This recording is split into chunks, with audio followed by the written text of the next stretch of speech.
Rise of minilateralism and fragmentation in world order।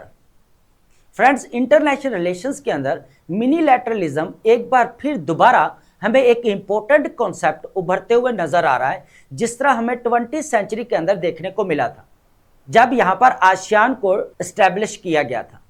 वैसे तो हम आईआर के अंदर मल्टीफेरियस कॉन्सेप्ट को डिस्कस करते हैं, जैसे आपका यूनिपोलर है, बाइपोलर है, मल्टीपोलर है या मल्टीलैटरल सिस्टम है।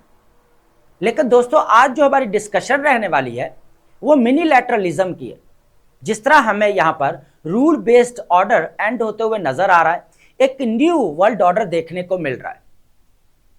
एक चीज और बताना चाहूंगा, जो हमारा CSS 2025 है, आईआर का पेपर नंबर 1 आप जाकर देखेंगे, उसके अंदर क्वेश्चन नंबर 4 मिनीलैटरलिज्म के रिलेटेड आपका आया हुआ है। तो आज की जो हमारी डिस्कशन रहने वाली है वो काफी इंपॉर्टेंट है, क्योंकि जिस तरह यहां पर वर्ल्ड ऑर्डर आपका चेंज हो रहा है, तो मिनीलैटरलिज्म की यहां पर जरूरत बढ़ती जा रही है। ठीक है दोस्तों, तो आज जो हम एनालिसिस करने वाले हैं वो मिनीलैटरलिज्म का है। लेकिन सबसे पहले हम ये अंडरस्टैंड करेंगे कि मिनीलैटरलिज्म क्या है, देन हम इसका हिस्टोरिकल फाउंडेशन देखेंगे, देन हम इसके कंपाउंडिंग चैलेंजिंग देखेंगे जिसकी वजह से मिनीलैटरलिज्म यहां पर उभर रहा है। उसके बाद हम देखेंगे एग्जाम्पल्स, जो यहां पर हमें फॉर एग्जाम्पल क्वाड नजर आता है या ऑकस देखने को मिलता है फ्रेंड्स। इसी तरह हम की मिनीलैटरल आर्किटेक्चर को देखेंगे। उसके बाद स्ट्रेटेजिक एडवांटेजेस क्या हो सकते हैं मिनीलैटरलिज्म से। उसके बाद ये भी डिस्कस करेंगे कि इंस्टीट्यूशनल चैलेंजेस क्या हो सकते हैं, क्या फेस करना पड़ सकते हैं इन फ्यूचर। उसके बाद हम लास्ट में जो डिस्कस करने वाले हैं वो है वे फॉरवर्ड, जो काफी इंपॉर्टेंट है, जो आपके रेमेडीज हैं, सजेशंस हैं।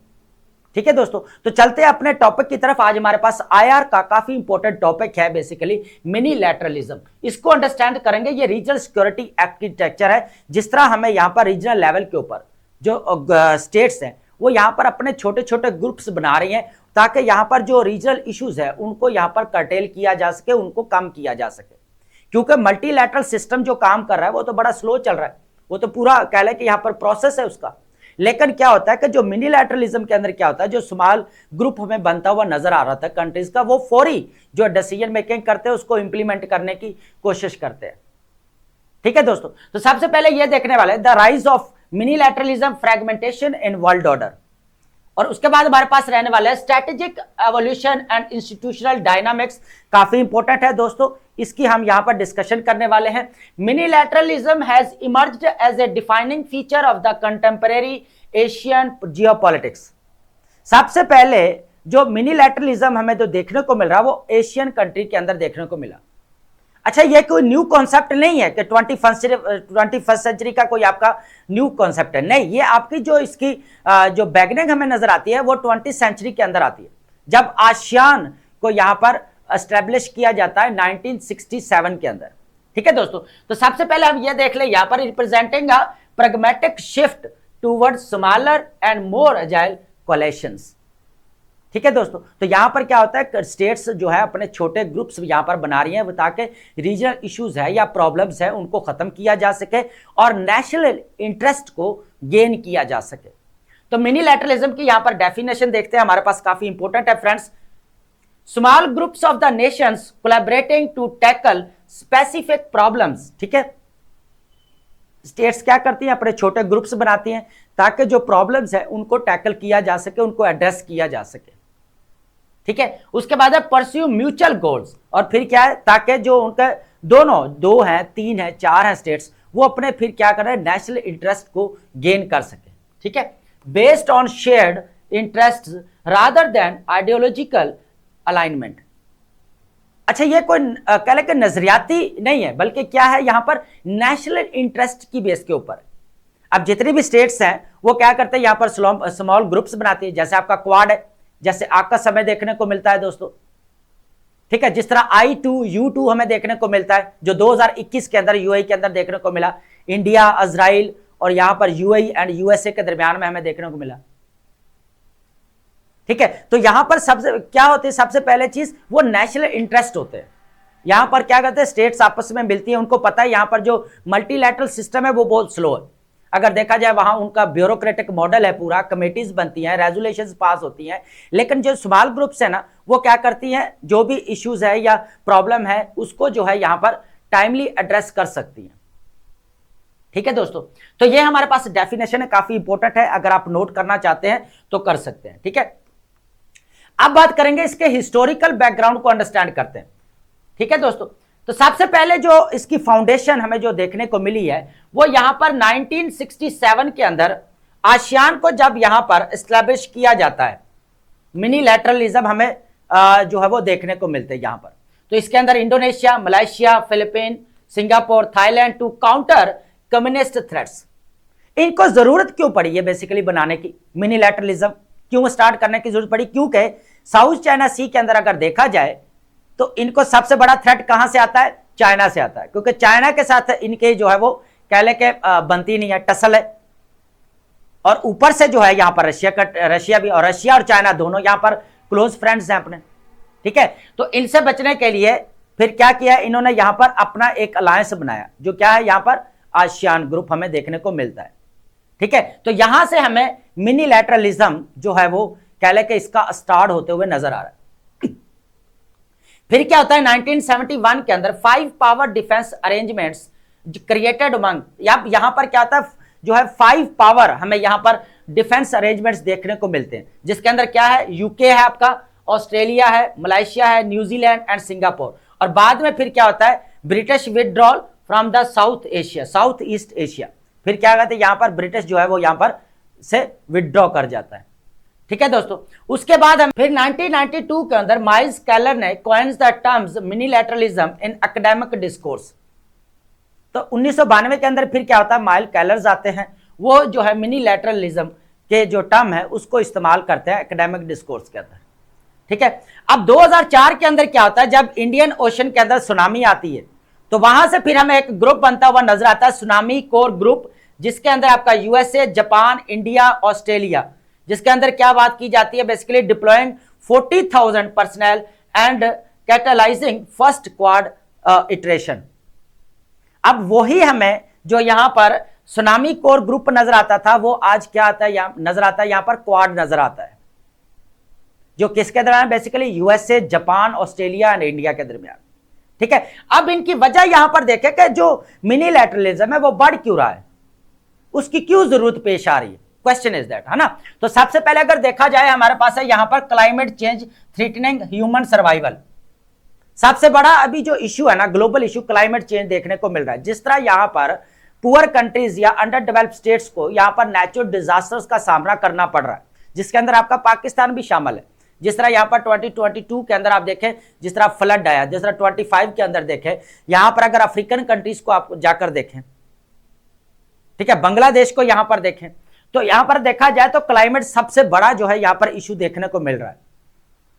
तो इन्होंने क्या किया, यहां पर एटलीस्ट जो है वो कह ले के रीजनल लेवल के ऊपर जो क्लाइमेट के साथ ये कह ले के डील कर सकते हैं, एटलीस्ट वो तो करे ना, बाकी तो ग्लोबल लेवल के ऊपर आपका काम कर ही रहे, यूएनएफसीसी तो काम कर रहे हैं, पेरिस एग्रीमेंट भी साइन हो, लेकिन यहां पर क्या नजर आया कि आपका यूएसए विड्रॉ कर चुका है पेरिस एग्रीमेंट से, जब आपकी फर्स्ट टर्म होती है यहां पर ट्रंप की 2016 के बाद हमें जो देखने को मिल रहा है, तो उस वक्त क्या होता है पेरिस एग्रीमेंट से ये विड्रॉ कर लेते। तो आज अगर देखा जाए तो 66 जो है यहां पर ऑर्गेनाइजेशन से यूएसए विड्रॉ कर चुका है, एक चीज तो ये हमें देखने को मिल रही है। ठीक है, तो क्लाइमेट, उसके बाद rapid AI advancement, out patient governance. अब यहां पर सबसे बड़ी रीजन ये भी नजर आ रही है कि जिस तरह आर्टिफिशियल इंटेलिजेंस का हमें पहले का यूज बढ़ता हुआ नजर आ रहा है, अब chip, silicon, semiconductors, artificial intelligence और क्रिटिकल मिनरल्स की इंपोर्टेंस यहां पर बढ़ती हुई नजर आ रही है। अब ग्लोबल पावर्स यहां पर क्या कर रही हैं, अपने अलायंस बना रही हैं, जिस तरह हमें यहां पर पैक सिलिका का अलायंस बनते हुए नजर आया, अमेरिका ने जो बनाया, जिसका काम क्या है यहां पर चिप, सेमीकंडक्टर, सिलिकॉन, उसके बाद क्रिटिकल मिनरल्स और आर्टिफिशियल इंटेलिजेंस के ऊपर काम करना है। तो भाई अब जो पुअर कंट्रीज है या अंडर डेवलप्ड कंट्रीज है वो कहां जाएंगे। ठीक है, एक चीज ये। उसके बाद थर्ड नंबर पर है food scarcity and developing Nations.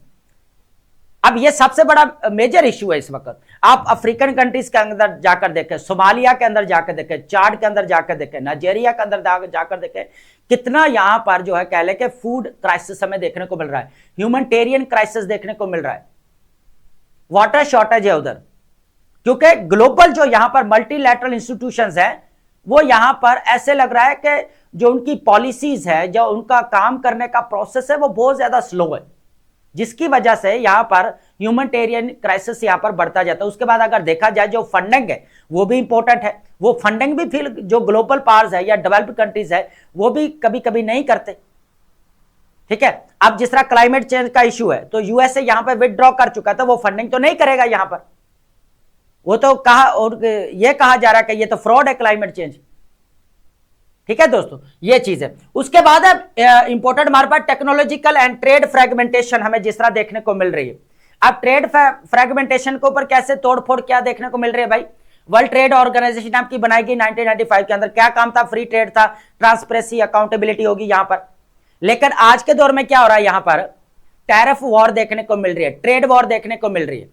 और ये सबसे बड़ी अगर रीजन कही जाए ना यहां पर मिनीलैटरलिज्म के बढ़ने की, तो वो सबसे पहले हमें चाइना और यूएसए के अंदर जो राइवलरी यहां पर स्टार्ट होती हुई नजर आई ना, उसकी वजह से। क्योंकि अगर बाइपोलर सिस्टम में क्या था, यहां पर हमें रशिया और यहां पर यूएसए देखने को मिला, फिर यहां पर यूनिपोलर हमें यूएसएसआर जब ब्रेक हुआ यहां पर 1991 के बाद की बात कर रहे हैं, 1990s से ऑनवर्ड अगर हम बात करें, फिर यूनिलैटरल सिस्टम देखने को मिला, फिर हमें यहां पर मल्टीपोलर सिस्टम देखने को मिला।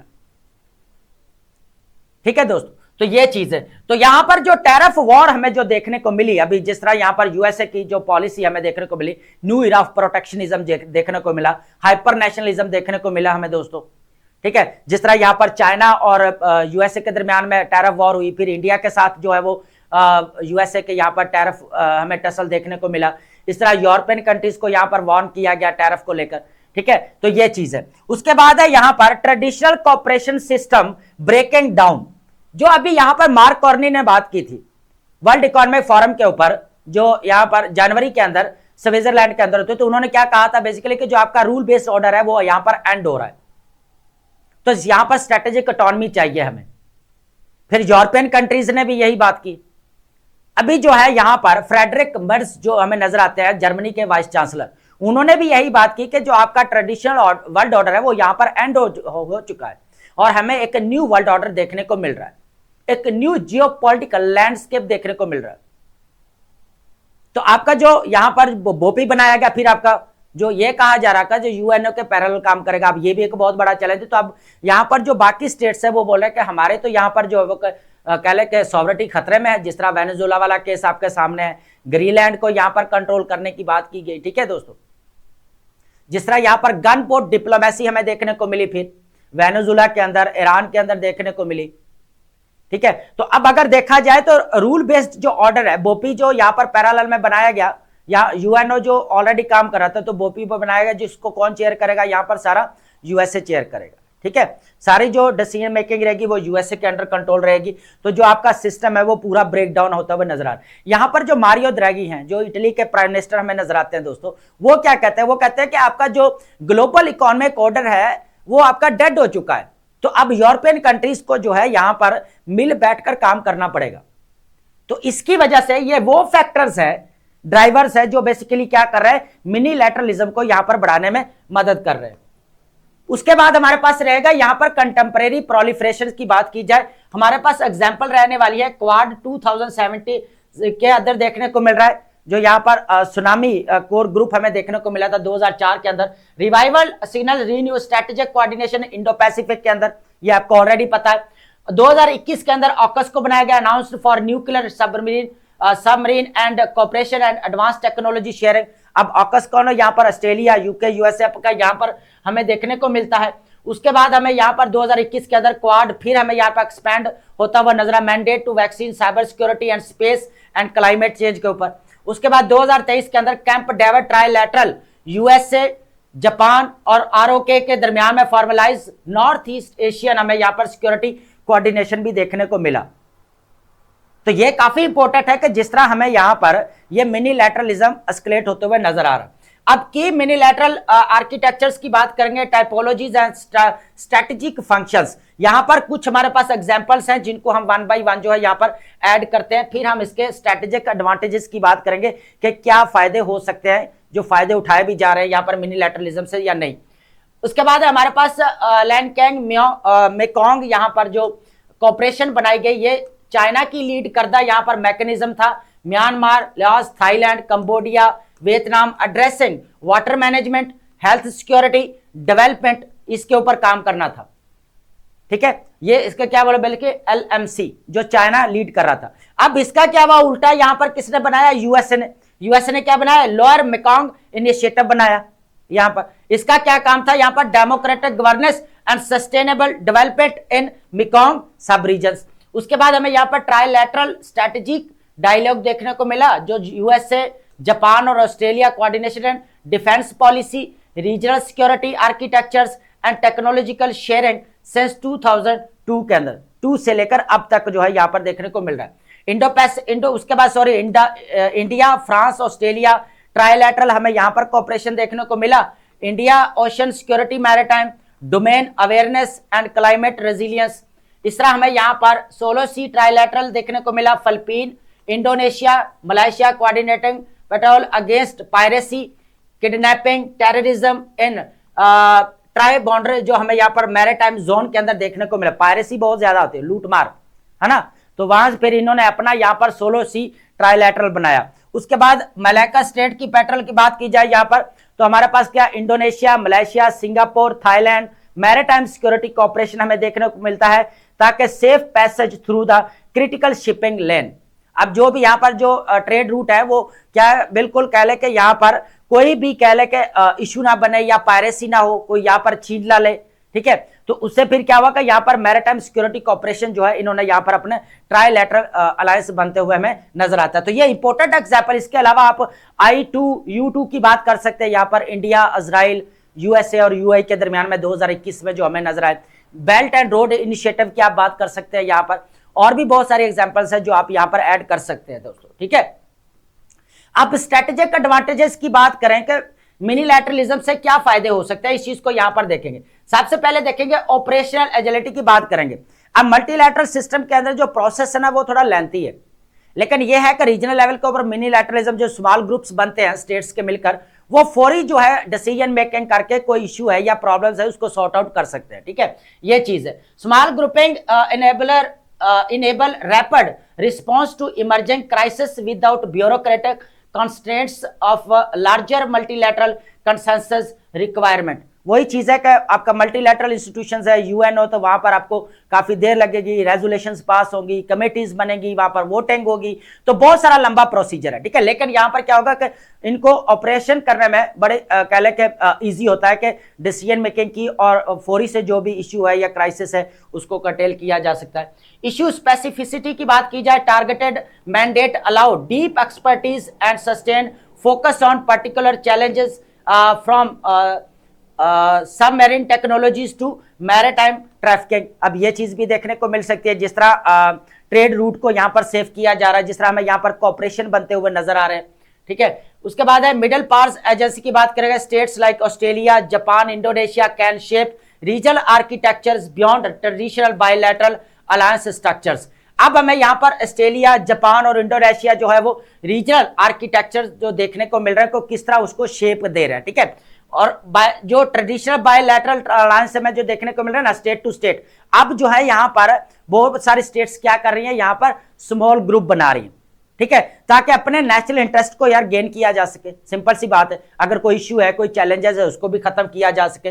स्ट्रेटेजिक हेजिंग की बात की जाए, multiple overlapping membership allow states to diversify partnership. यहाँ पर बहुत सारे जो हैं वो जितने भी ग्रुप बनते जाएंगे, ग्रुप के अंदर मेंबर आते जाएंगे, वो अपनी जो यहाँ पर पार्टनरशिप है वो फर्दर जो है डाइवर्सिफाई करते जाएंगे। ठीक है, without exclusive alignment to major power blocks. ठीक है, उसके बाद हमारे पास जो इसकी वजह से मिनीलैटरलिज्म, आप तो खुश होते हैं ना कि यहां पर आपका मल्टीपोलर सिस्टम बढ़ रहा है, बड़े खुश है कि यहां पर स्ट्रेटेजिक इकोनॉमी होगी, लेकिन जो आपका मल्टीलैटरल सिस्टम है इसके बहुत सारे नेगेटिव कॉन्सिक्वेंसेस भी हमें देखने को मिलते हैं, बहुत सारे दोस्तों। अब हर स्टेट चाहेगी मेरी स्ट्रेटेजिक इकोनॉमी हो, मेरी करेंसी हो, रीजनल लेवल के ऊपर मेरी हेजेमनी हो, मेरी डोमिनेंस हो। जब हर स्टेट ये चाहेगी तो आपस में स्टेट्स का यहां पर कॉन्फ्लिक्ट या डिस्प्यूट स्टार्ट होते हुए में नजर आ सकता है, क्योंकि कोई भी स्टेट अपने सॉवरेनिटी के ऊपर या स्ट्रेटेजिक इंपोर्टेंस के ऊपर तो कंप्रोमाइज करेगी नहीं, तो फिर हमें यहां पर क्लैश नजर आ सकता है। तो इसी तरह जो मिनीलैटरलिज्म है उससे क्या इंस्टीट्यूशनल चैलेंजेस फेस करना पड़ सकते हैं, इस चीज को देखते हैं। सबसे पहले ASEAN marginalisation, proliferation of the external lead, minilaterals may sideline regional organizations centrality and consensus based norms। अब क्या है, जो मल्टी आपके लैटरल इंस्टीट्यूशंस है, यूएनओआई या कह ले के ग्लोबल इंस्टीट्यूशंस है, उनके अंदर जो है थोड़ी इंपॉर्टेंस इनकी कम हो सकती है, उनके अंदर इनको डिसीजन मेकिंग में ना लिया जाए, ये चीज भी हो सकती है।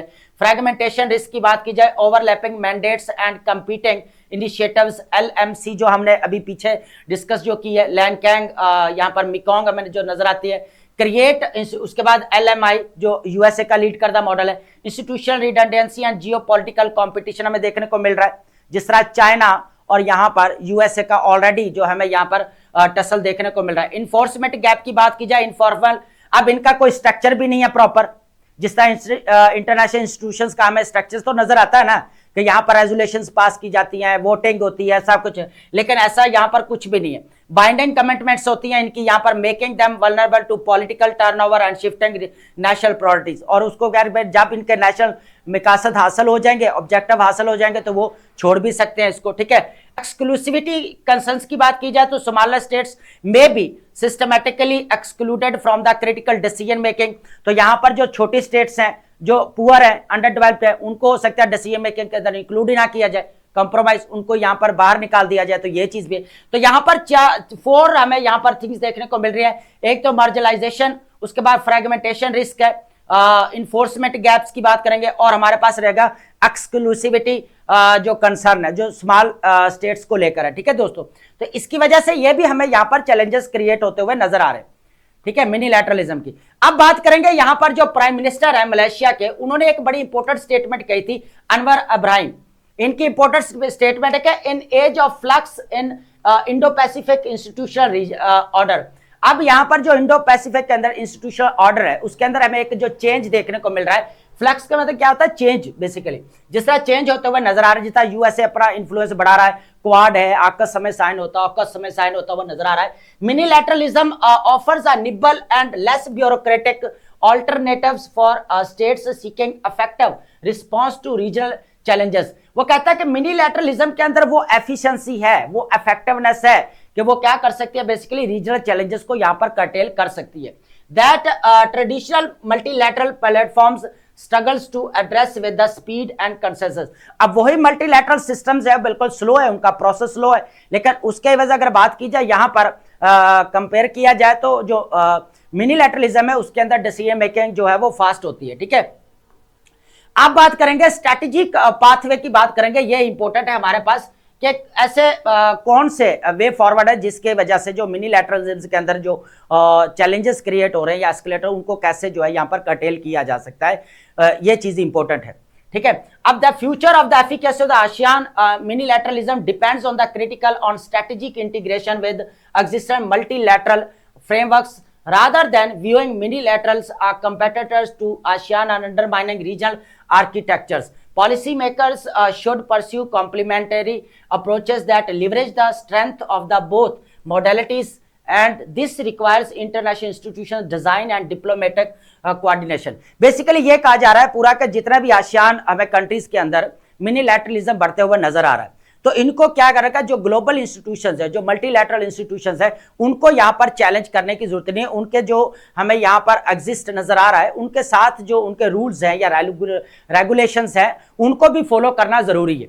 ये नहीं कि आप अपना मिनीलैटरलिज्म लेकर जो रीजनल लेवल के ऊपर जितने भी कह लें कि स्टेट्स हैं, उनको आप यहां पर जो है वो थ्रेट करें, तो ऐसा भी नहीं होगा। तो मल्टीलैटरल जो यहां पर इंस्टीट्यूशंस है, उनकी रिस्पेक्ट करना, यह भी इंपॉर्टेंट चीज है यहां पर, ठीक है। तो मल्टीलैटरल मिनीलैटरलिज्म तब भी पॉसिबल है अगर आपका मल्टीलैटरल सिस्टम के साथ उसकी कनेक्टिविटी हो, ठीक है। अब ये नहीं है कि आप मिनीलैटरलिज्म 2-3 यहां पर स्टेट्स ग्रुप बना ले और वो किसी को जाकर चैलेंज कर दे, ऐसा नहीं हो सकता। तो यहां पर क्या होगा, जो मल्टीलैटरल सिस्टम है उसके साथ अटैचमेंट यहां पर जरूरी है। नेस्टेड इंटीग्रेशन की बात की जाए, anchor minilateral initiatives with an ASEAN normative की बात की जा रही है, तो फ्रेमवर्क्स ऑन डिजास्टर रिस्पांस है, मैरिटाइम सिक्योरिटी के ऊपर काम करना चाहिए, उसके बाद क्लाइमेट अडॉप्टेशन के ऊपर काम करना चाहिए ताकि डुप्लीकेशन से यहां पर बचा जा सके और लिजिटिमेसी को जो है इनहांस किया जा सके। सिंपल सी बात है। इंक्लूसिव कोऑर्डिनेशन की बात की जाए तो establish regular consultation mechanism between minilateralism and broader regional bodies. अब यहां पर जो है ना वो रेगुलर कंसल्टेशन भी होनी चाहिए मिनीलैटरल्स के दरमियान में, और ब्रॉडर जो रीजनल बॉडीज हैं उनके दरमियान में कोऑर्डिनेशन होना बहुत जरूरी है टू इंश्योर स्मॉलर स्टेट्स में। और यहां पर स्मॉलर स्टेट्स को भी सामने रखना पड़ेगा। ऐसा नहीं है कि आप मिनीलैटरलिज्म बनाकर बैठ गए और स्मॉल जो पुअर कंट्रीज है उनको आप जो है यहां पर अवॉइड कर दें या इग्नोर करें या उनके ऊपर प्रेशर बिल्ड करने की कोशिश करें, तो ऐसा भी नहीं होना चाहिए। रूल बेस्ड गवर्नेंस होनी चाहिए यहां पर, जिस तरह हमें फ्रेगमेंटेड इंस्टीट्यूशन देखने को मिलता है मिनीलैटरलिज्म के अंदर, तो यहां पर कुछ इंस्टीट्यूशंस होने चाहिए जो काम करे, जो प्रॉपर काम करे। ऐसा नहीं है कि अपना नेशनल इंटरेस्ट हासिल किया और यहां से जो है आपने विथड्रॉ कर लिया। तो ये चीज भी यहां पर इंपॉर्टेंट है। ट्रांसपेरेंसी, मिनीलैटरल ऑपरेशंस जितने भी हो रहा है, री enforce rather than undermine the multilateral principles and regional stability. ठीक है, तो ये चीजें थी आज हमने जो डिस्कस किए, काफी इंपॉर्टेंट थी। इसके अंदर जो हमने चीजें डिस्कस की हैं, और इसके अंदर आप बहुत सारे और भी केस स्टडी या एग्जाम्पल्स ऐड कर सकते हैं। एंड आई होप आपने लेक्चर अंडरस्टैंड किया होगा। And thank you so much.